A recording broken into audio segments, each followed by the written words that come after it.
সালাম আলাইকুম। একটা অদৃশ্য শত্রুতা চলছে ডক্টর ইউনূসের সাথে গ্রামীণ ব্যাংকের ইস্যুতে, কারণ এই ব্যাংকটির প্রতিষ্ঠাতা ডক্টর মোহাম্মদ ইউনূস। তো যদিও ব্যাংকটির পক্ষ থেকে বারবার বলা হচ্ছে যে এই মুহূর্তে ডক্টর ইউনূস আর গ্রামীণ ব্যাংক দুইটা টোটালি আলাদা জায়গা, আলাদা প্রতিষ্ঠান। গ্রামীণ ব্যাংক প্রান্তিক জনগোষ্ঠীর সাথে কাজ করছে এবং কি বলা হয় যে এটা দলমত নির্বিশেষে সবার প্রতিষ্ঠান। কিন্তু আওয়ামী লীগের নেতাকর্মীরা এইটা মানতে নারাজ যে না ভাই, যতই হোক এটা ডক্টর ইউনূসের।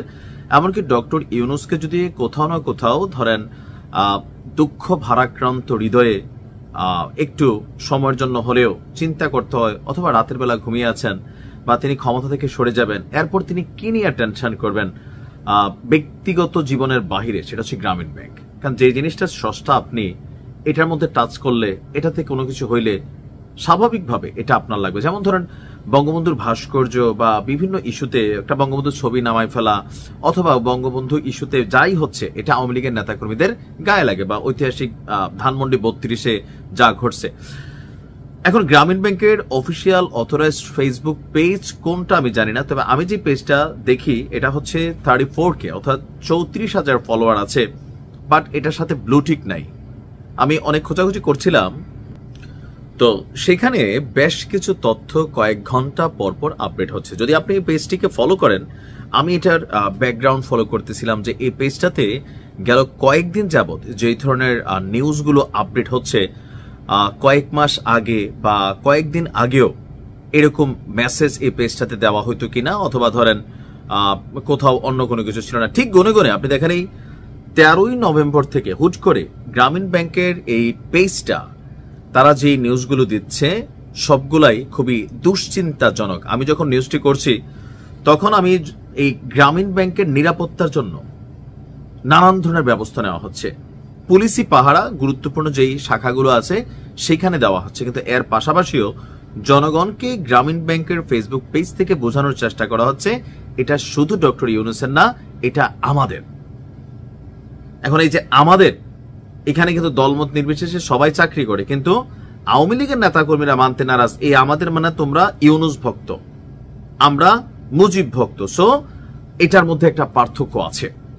কিছুক্ষণ আগে গ্রামীণ ব্যাংকের ফেসবুক পেজে একটা পোস্ট আপডেট করা হয়েছে যে বেশিরভাগ শাখাগুলোকে সিসি ক্যামেরা আওতাভুক্ত করা হচ্ছে, নিরাপত্তা বাহিনী সহ সতর্ক অবস্থায় আছে। গরিব মানুষের ব্যাংক সাধারণ মানুষগণই ভালো রাখবে। এদেশে সাধারণ মানুষ নাই, গরিবরা আরো সবার আগে ঘটনা ঘটায় নেতার বিপরীতে কোনো ঘটনা ঘটলে। আবার ধরেন এখানে সুন্দর সুন্দর কবিতা লিখছে, আমার ভালো লাগছে কবিতাটা, গ্রামীণ ব্যাংক আপনার আমার, তবে লেখক যিনি আর একটু আপডেট দরকার ছিল, তারপরে খারাপ লাগছে না।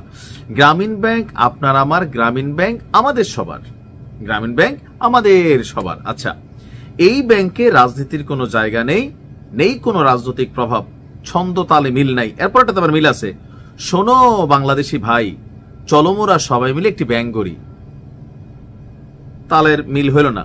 আচ্ছা, পাড়ায় পাড়ায় গঠন করি আগুন সন্ত্রাস নির্মূল দল, সন্ত্রাসীদের ধাওয়া করে পিছু হটিয়ে চল। 3 নম্বর পংক্তিতে এসে তাল সুর ছন্দ মিলছে, যেমন পাড়ায় পাড়ায় গঠন করি আগুন সন্ত্রাস নির্মূল দল, সন্ত্রাসীদের ধাওয়া করে পিছু হটিয়ে চল। ভালোই লাগছে এটা।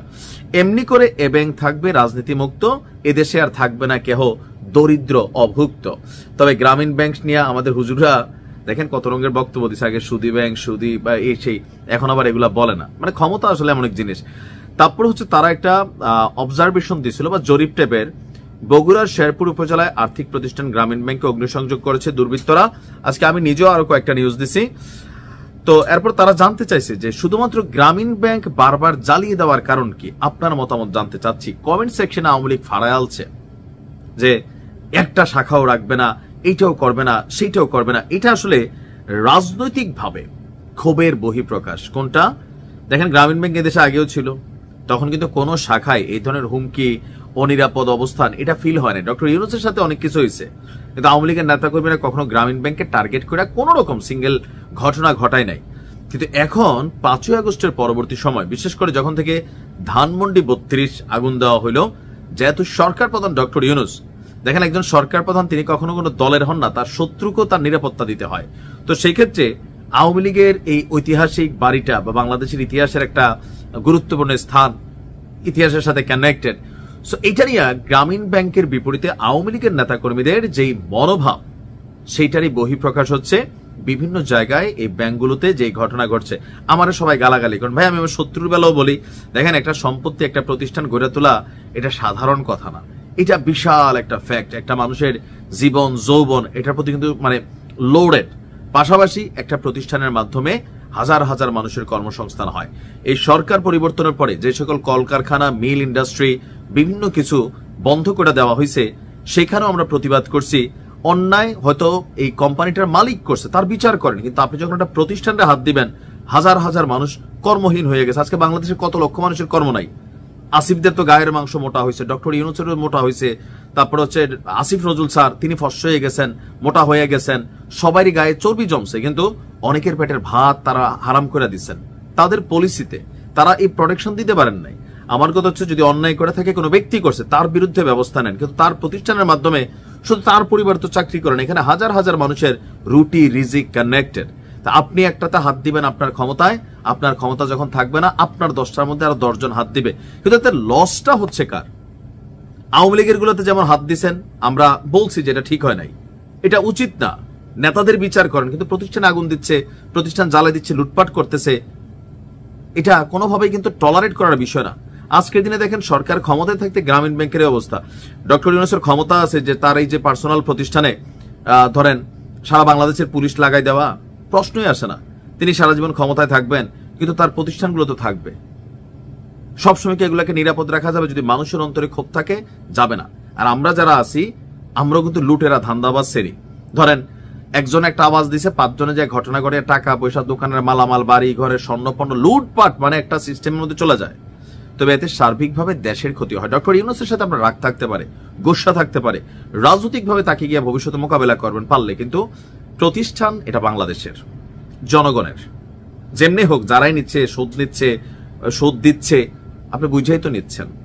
অনেকগুলো মানুষ তো এর মাধ্যমে কম বেশি উপকৃত, বিপদেও আছে, উপকৃত। সো কোন প্রতিষ্ঠানে হাত দেওয়া, যেগুলা গুরুত্বপূর্ণ এস্টাবলিশড প্রতিষ্ঠান, এটা আপনি দেখবেন যে আপনি এক ডক্টর ইউনূসের উপর ঝাল মেটাইতে এটাতে হাত দিচ্ছেন, হাজার হাজার মানুষের বদদোয়া আপনার সাথে লাগে যাবে। ডক্টর ইউনূস কি বদদোয়া কামায় নাই? কামাইছে, কিন্তু কাদের কামাইছে দেখেন। আওয়ামী লীগ কি বদদোয়া দিচ্ছে? আমি এটাকে পাত্তাই দিচ্ছি না। আমি পাত্তা দিচ্ছি ওনার সরকার আসার পরে যে প্রেস সচিব একটা বললেন যে এই অনুমোদন নাই, এনেছে নাই। ভাই আপনি কয়টা অনুমোদনওয়ালা কোম্পানি করে দিচ্ছেন? করেন নাই, বরঞ্চ ওয়ান কাইন্ড অফ বাহবা দিচ্ছেন। আপনি কি ক্ষমতায় থাকবেন আজীবন? আপনারা তো এই দেশে হয়তো বিনিয়োগ করেন না, কিন্তু আপনি দেখেন এইরকম যদি হয়, একবার আওয়ামী লীগ আসবে, একবার বিএনপি আসবে, লুটপাট করবে, এনসিপি আসবে, লুটপাট করবে, জামাত ইসলাম আসবে, লুটপাট করবে, ভালো কাজ করবে, প্রতিষ্ঠান তৈরি হবে। কোন প্রতিষ্ঠানে কারোরই, যে কোনো পার্টির, যে কোনো ব্যক্তির, কোন যেগুলো বড় বড় প্রতিষ্ঠান, আপনি এতে হাত দিতে পারেন না। তাহলে বাংলাদেশ একসময় খালি হয়ে যাবে, বেকারে ভরে যাবে, আপনার জন্য কর্ম থাকবে না। আর এই ইস্যুগুলো চলমান থাকলে দেশে গৃহযুদ্ধ ঘটবে। বাংলাদেশের সময় সুদান, উগান্ডা এই সকল দেশের মতন পরিণত হয়ে যাবে। এই দেশগুলো একদিনে ধ্বংস হয় নাই। এরকম দুর্বল শাসন ব্যবস্থা, দুর্বল সিস্টেম, প্রতিশোধ, প্রতিহিংসা, পরে মানুষের বিনিয়োগ করে না। যারা পয়সাওয়ালা তারা বিদেশে বিনিয়োগ করে কেন? কারণ দেশের ভিতরে করে লুটপাটের মধ্যে, ঝামেলার মধ্যে কে করব? একটা মানে জেনারেশন তো এখানে ইফেক্টেড হয়ে যায়। ডক্টর ইউনূসের সাথে রাগ থাকতে পারে, পলিটিক্যালি মোকাবেলা করেন। আওয়ামী লীগের সাথে আপনার রাগ থাকতে পারে, পলিটিক্যালি মোকাবেলা করবেন, কিন্তু কোন প্রতিষ্ঠানে হাত দেওয়া অন্যায়, আর এটা শাস্তি অবশ্যম্ভাবী। বাঙালি ভালো কাজ মনে রাখুক না রাখুক, খারাপ কাজ মনে রাখে। ভালো থাকুন।